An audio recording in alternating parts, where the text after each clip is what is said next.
Coming up, this agility champ has speed, but can he stay in control? Bringing an autistic child out of his shell. And detecting termites before they cause damage.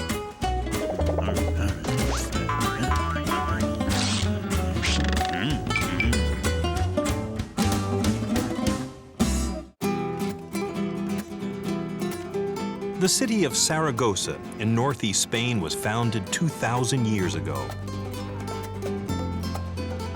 The popular sport of dog agility is relatively new to Spain.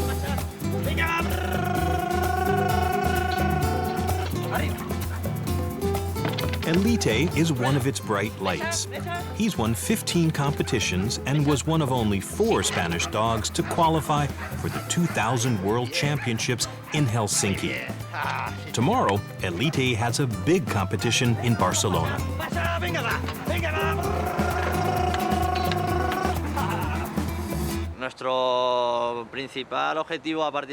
Our main goal right now is to make the Spanish team again. This coming year, the championships will be held in Germany, and I think we have a good chance. But there's a problem. Eliti's owner, David Molina, sometimes loses control. Eliti speeds ahead on his own and makes mistakes. At last year's championships in Helsinki, it got them disqualified. I didn't do as well as I could have, so that's a bit of a thorn in my side.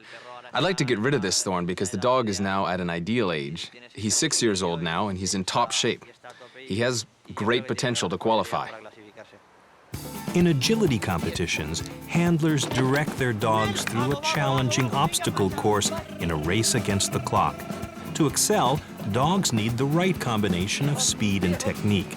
They also need to understand precisely what their handlers are asking them to do. I normally indicate the tunnel to him by lowering my hand. When it's time to weave through the poles, I signal with my hand up. I always try to reinforce the voice commands with some physical gesture, so it makes it harder for him to make a mistake because he can hear me as well as see me.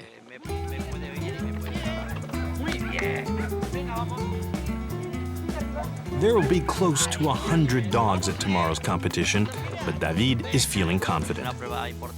It's an important competition, and we've been working hard. I think it should go well. The dog is in good shape. We hope to do well. Eliti and his son Leo are both purebred Spanish water dogs. I could have chosen any other good agility breed like the Border Collie, but I saw that Spanish water dogs had the qualities I could work with. Spanish water dogs are very agile, versatile, and they're dogs who love to work. They're also very playful, so they seemed ideal for agility. I also liked the fact it was a Spanish breed.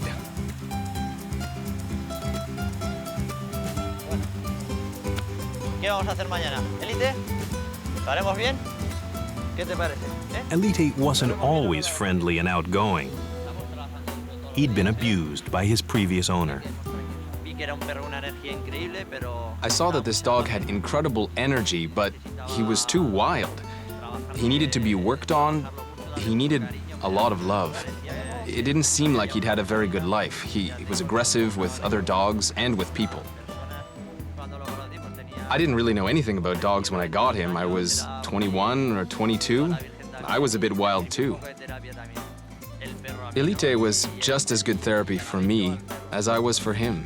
So we've been quite close since I got him.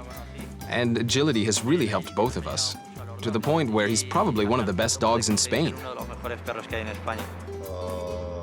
The love and attention David lavished on Eliti has transformed both of them. David is now a family man, and Eliti the family pet. For now, they're relaxed, but tomorrow's competition isn't far from their minds. Things are getting underway at the competition. Dogs have come from all over Spain.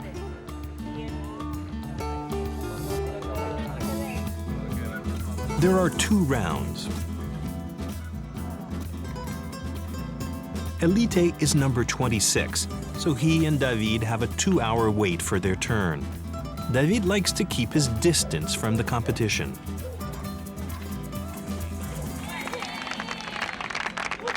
Media horita antes de salir. Half an hour before going on the obstacle course, I play with him. I get him excited, so he knows he has to go out excited. Then I let him rest for 5 minutes before going on the obstacle course. I show him his reward, his ball.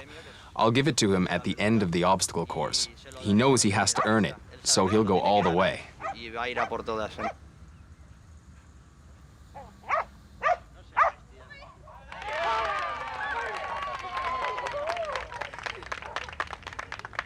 It's finally Elite's turn. Élite de David Molina, de la Almazara. Preparados Aiki, Aisha, Gus y Alex.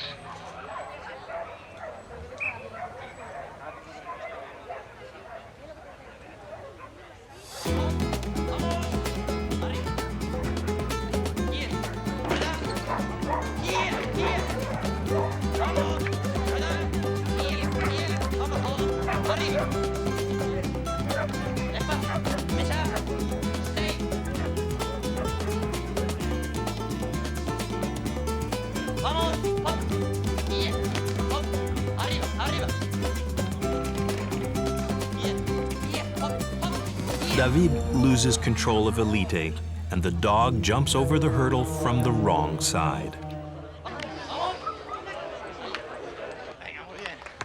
A pista Aiki de Jordi Giraver, del Caní Catalunya. Preparados. Tenía un fallo y lo he llamado demasiado. I made a mistake. Called him in too early. I lost sight of the next obstacle and the dog went off too fast. I lost him. Jumping from the wrong side got us eliminated. The dog was doing well, he was happy. A little slow for Elite, but it was my fault.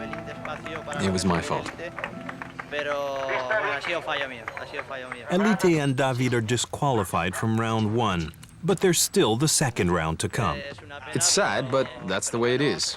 I'll do the last round and do it well, and give the dog more experience. It's by making mistakes that you learn. Elite's second round is about to start. Élite de David Molina, de la Almazara. Preparados Boira, Cora, Aiki y Micra. Sí.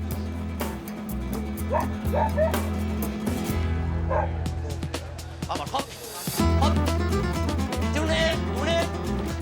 Vamos. Sigue hop, vamos, hop. Venga, túnel. Muy bien. Venga.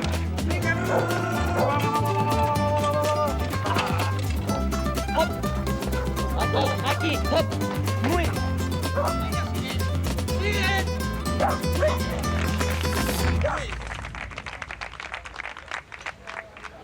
Elite has the fastest time for round 2. Unfortunately, their disqualification earlier means they won't make the podium. ¿Ya lo has visto con Elite? Yo siempre digo que I always say that everything we've achieved together and everything that we will achieve together is important. But above all, Elite is my best friend. That's really clear to me. I often talk with him as I would with any friend. I tell him my personal stuff. And I often go for walks with him to relax. Actually, it's a relationship.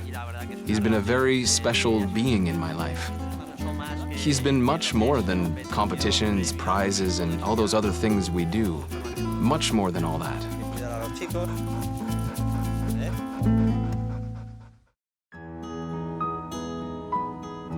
Ottawa, the capital of Canada, home to Valen, a Nova Scotia duck-tolling retriever. On the lawns of Ottawa University, he and his owner, Marie-Hélène Boyer, are getting ready to work.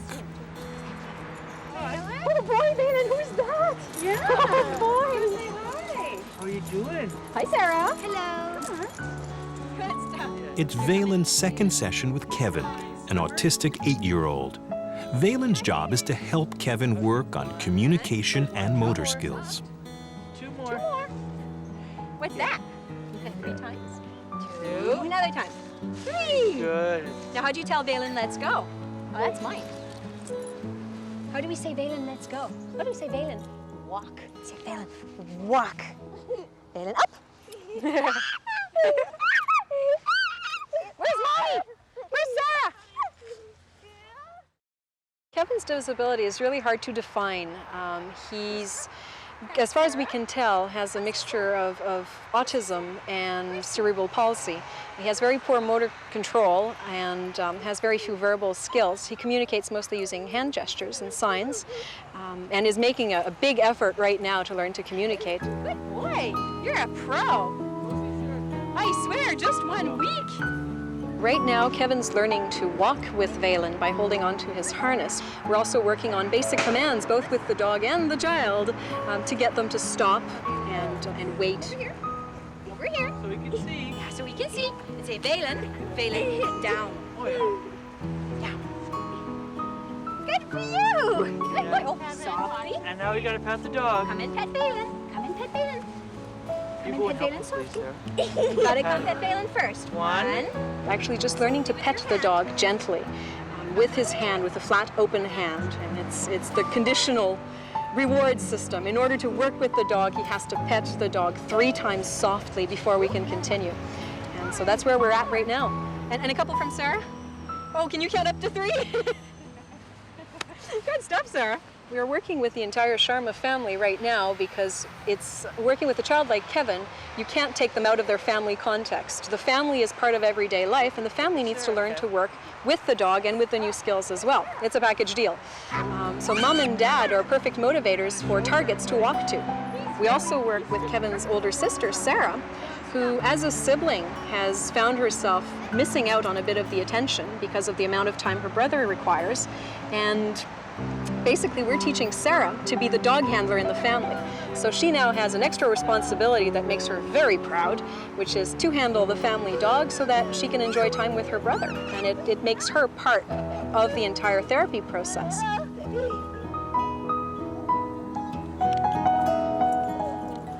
It's a very stressful job in that it requires attention all of the time. Because of the nature of the work we do, our kids just don't realize what danger is most of the time. So I need to have a dog that's able to rely on his instincts of what's dangerous and get a child out of a dangerous situation. Blow Valen a kiss. Blow Valen a kiss. Yeah, very good. Valen is Marie-Hélène's walking, breathing laboratory. She's writing a master's thesis on the bonds that develop between children with disabilities and the dogs that help them. Well, my main area of interest happens to be working with children with disabilities in varying degrees of disabilities and in understanding the bond that builds between a working animal and a child and the whole process of getting a child out of his or her little world and bringing them out further into ours. Usually the dog acts like a bridge, and it's just the wonderful gap filler for the job. Do they keep the same dog throughout its working life, or do they change the dog when the child's needs change? Well, Valen is in a multi-assignment service dog program, so the dog works with multiple kids. We'll work with children until they're either ready and capable of having a service dog of their own.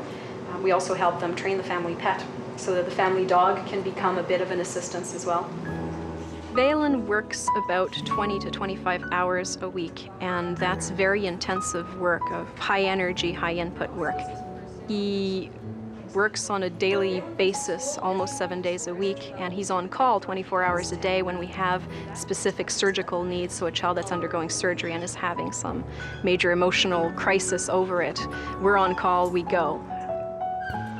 Slowly.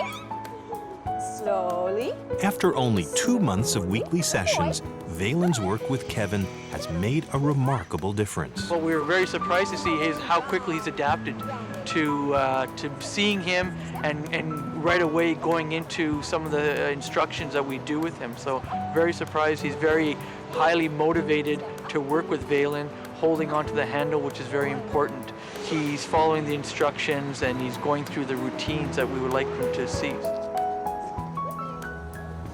We're gonna go towards the street. We're gonna cross the street. Kevin gonna cross the street? Yeah, good boy. Come on. Well, what we've seen with Kevin and Valen is a much better interaction. Kevin's walking is much better. It's much more controlled, which is one of the objectives. And then at home with our own dog, what we've seen with Kevin and Gus is a better interaction. And Kevin is taking Gus's lead, and he's walking him, and he's giving him commands to sit.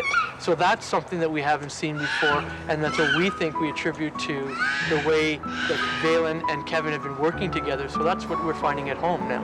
Kevin's also made progress going up and down stairs safely. Stop, all the way down. One more, and yay! What a guy. We're finished. We're finished. We're finished for today. What a good That's job. a lot of work in one day. Okay. Say goodbye to Valen. Say bye. Say thanks, Valen. How's your treat, Mommy? Once we get home, Valen usually runs into the house and greets Sophie, the family golden retriever, and then normally runs for a drink, and really quickly thereafter, he curls up either by the side of the piano when I'm practicing, and otherwise just tries to recuperate from the big day and the big days that he spends out working. So it's his home downtime and his relaxing time, where he gets just to be a dog.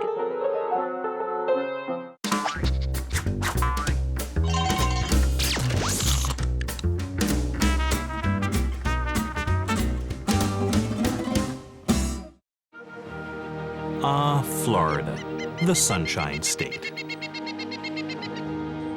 Unfortunately for residents, it's also the termite capital of the world. Each year, these tiny insects with humongous appetites cause billions of dollars of property damage. By the time signs are visible to the human eye, it's often too late. That's why people call on Tracker. Man's best friend is a termite's worst enemy. This beagle is the nose behind Royal Termite and Pest Control. His owners, Sharon and Paul Roberts, look after the business end of things. In Florida, there's two types of homes. There's those that have termites and those that will have termites. Tracker gets an average of 4 calls a day. This building is called the Palace. It's a building that Tracker found tons of termites in and is now in the process of being fully restored. Hey, Track. Sharon bought Tracker from Bill Wittstein, who rescued Tracker from the pound and trained him for his own termite problem. Tracker's the most happy dog in the world to see Bill. Tracker loves Bill more than anything in the world, and he just loves being with him and playing and hugging and all the good stuff. When we first got Tracker, he was a troublemaker. He was a typical beagle. He liked to run away. He barked a lot. He dug holes. So we had to go through some obedience with him, but he had a strong desire to please, and that's what's important. You know, he was brought to the pound because he was quote unquote a bad dog, but they misjudged him. When we look for a dog that is willing to please, what we mean by that is we look for a dog that is willing to do what we ask. If we ask them to sniff a wall or go get a ball or to play frisbee or play catch, they want to please. They have the desire to do what you want them to do. And it's fun for them. Seek, good boy, Seek. Good, Seek, good boy. What we do is we build walls and simulate by building them out of drywall and wood, and we hide the termites in there. And when we hide them in there, we have about 10 or 15 termites in there, and we're able to simulate by hiding them in the simulated walls. And we know in a home that you're going to have 10 or 20,000 termites in your walls, so it's much easier actually in the real world than training. Good boy. Ready? Seek. Humans can detect scent in a few parts per 100. Tracker can detect scent in a few parts per trillion. That's like a few drops of rain on a football field. Show me. If Tracker can find 5 termites in a can, finding thousands chomping away in a fire station will be a cinch. The firefighters have left and set up temporary quarters across town while Tracker searches the station. It'll take him about an hour to cover 2,000 square feet. Seek, let's work, come on. Seek. Good boy, Seek. Tracker and Sharon go around the perimeter of the room to see if Tracker can pick up a termite odor. Once he alerts, Sharon and Paul can investigate the damage further. Good boy, good boy, good boy, Tracker, good boy. After Tracker pinpoints the location of the termites, Paul uses a borescope to determine the extent of the damage in the wall. We do have a borescope where we can draw a 1/4-inch hole into the wall, insert the borescope, and actually film what we see inside the wall. Good boy, seek, Tracker, seek, seek. All right, show me, show me, show me. Good boy, Tracker, good boy, good When boy. Tracker sniffs out termites, he's rewarded with food and plenty of affection. Good boy. Tracker comes along and may alert in an area that we haven't seen damage yet, but yet they're already in the walls or underneath the house, eating wood and destroying the home. Seek, seek, seek. Show me, show me. Good boy, Tracker man. Good boy. Tracker's skill is in early detection. Even if there are termites in the ceiling, he can detect them from the bottom of the wall. Good boy, Tracker man.